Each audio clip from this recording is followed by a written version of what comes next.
Vous pensiez tout savoir sur la liberté. Détrompez-vous. Et si la police, la justice et même les lois n'étaient plus entre les mains de l'État? Et si la liberté totale ne naissait pas du chaos, mais d'un marché parfaitement organisé? Imaginez un monde où la loi serait un produit, où chaque citoyen pourrait choisir son système de justice, comme on choisit une assurance ou un abonnement. Un monde où la sécurité, la protection et la justice seraient assurées non par un gouvernement, mais par la concurrence entre entreprises privées. C'est la vision dérangeante et fascinante de David Friedman. Fils du célèbre économiste Milton Friedman, il publie en 1973 un livre au titre évocateur, The Machinery of Freedom, la mécanique de la liberté. Son pari est audacieux, le marché peut tout produire, même la loi, même la justice. Avant d'aller plus loin, si cette idée d'un monde sans État vous intrigue, pensez à vous abonner et à liker dès maintenant. Cela ne remplacera pas l'État, mais cela m'aide vraiment à rendre la philosophie un peu plus libre. Cette idée paraît folle, presque dangereuse. Mais pour Friedman, l'État est un monopole inefficace. Et comme tout monopole, il doit être remplacé par la concurrence. Selon lui, une société sans État ne serait pas un chaos, mais un ordre spontané, né des échanges libres entre individus. Et si cette utopie libertarienne nous obligeait à repenser tout ce que nous croyons savoir sur la liberté? Restez bien jusqu'à la fin, car aujourd'hui nous explorons ensemble le rêve d'un monde sans État.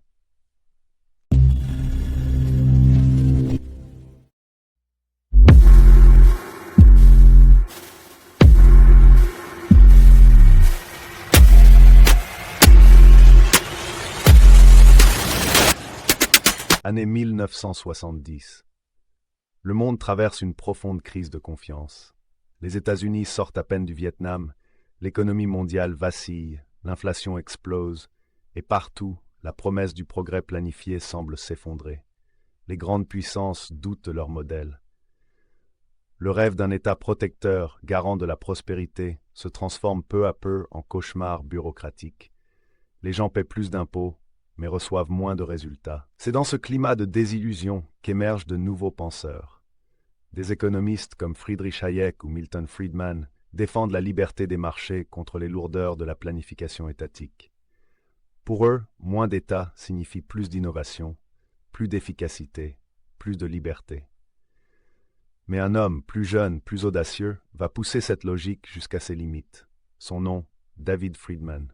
Fils de Milton, héritier d'une tradition libérale, il va franchir la frontière que même son père n'avait jamais osé traverser.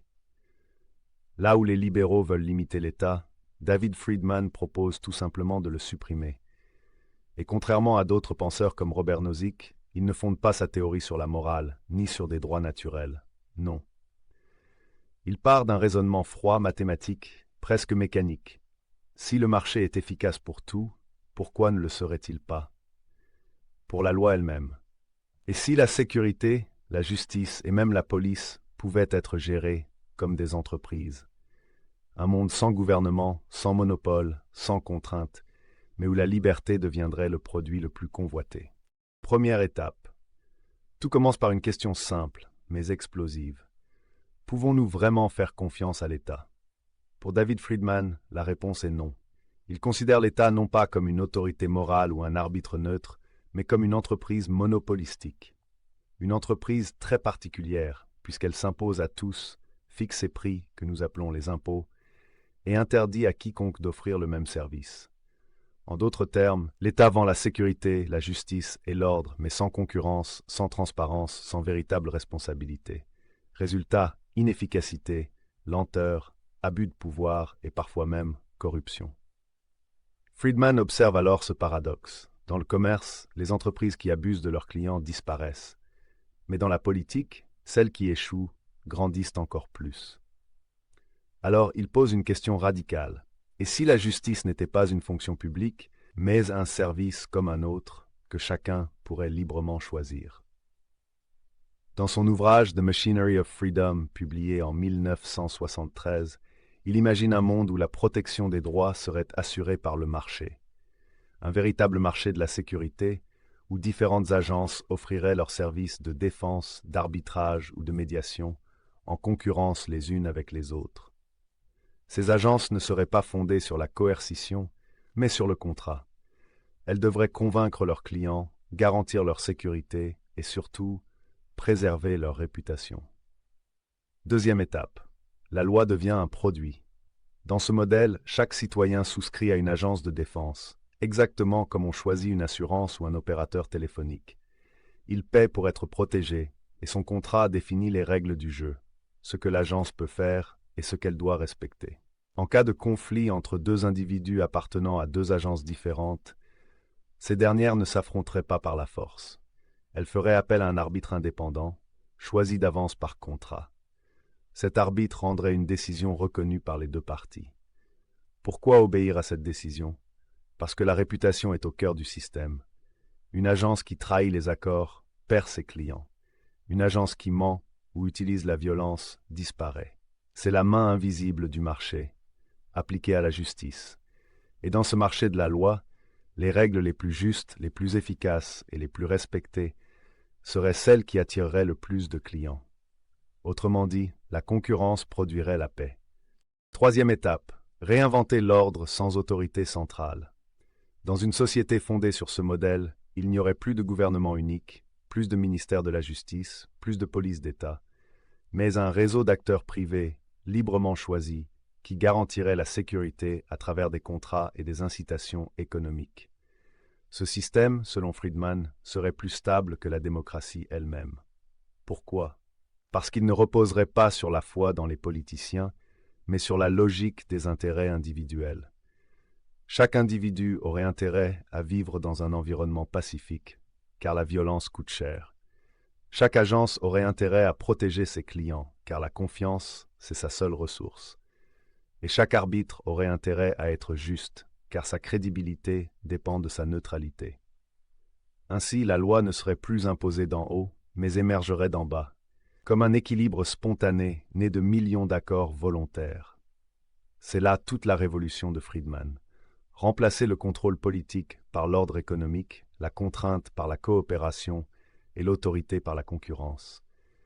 Mais une question demeure. Si la justice devient un produit qui protège ceux qui n'ont pas les moyens de la payer, et la liberté dans tout cela ne risque-t-elle pas de devenir un luxe? David Friedman ne rêve pas d'un monde parfait. Il ne croit pas aux utopies de la vertu, ni à la sagesse des gouvernants. Ce qu'il imagine, c'est un système où la liberté serait plus rationnelle que la contrainte, un monde où l'ordre ne serait pas imposé d'en haut, mais émergerait d'en bas, du simple jeu des intérêts et des volontés humaines. Là où beaucoup voient dans l'absence d'État un risque de chaos, Friedman, lui, voit un équilibre spontané. Un équilibre qui naîtrait non pas du pouvoir, mais de la concurrence des libertés.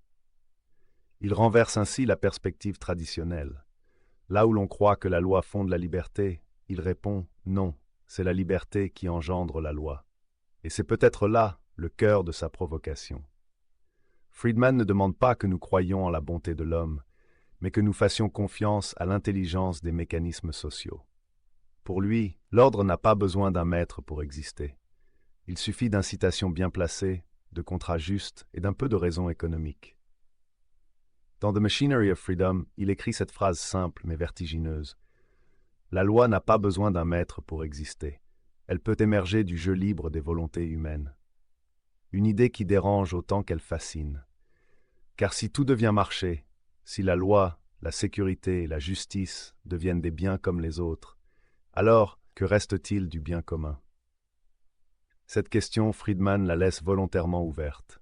Il ne cherche pas à convertir, mais à pousser chacun de nous à réfléchir jusqu'au bout. Et si la liberté absolue n'était pas le contraire du chaos, mais une autre manière d'en sortir? La question que pose David Friedman peut sembler abstraite, mais elle résonne étrangement avec notre époque. Aujourd'hui encore, la confiance dans les États vacille. Les crises économiques, les scandales politiques, les guerres, les promesses non tenues, partout les citoyens doutent. Doutent de la justice, doutent de la compétence, doutent même du sens de l'autorité. Ce malaise n'est pas nouveau. Dans les années 1970, le monde traverse une période de turbulence. L'inflation explose, le chômage augmente, et les États semblent incapables de contrôler la situation. C'est l'époque des files d'attente, des pénuries et d'une bureaucratie qui s'étend sans fin.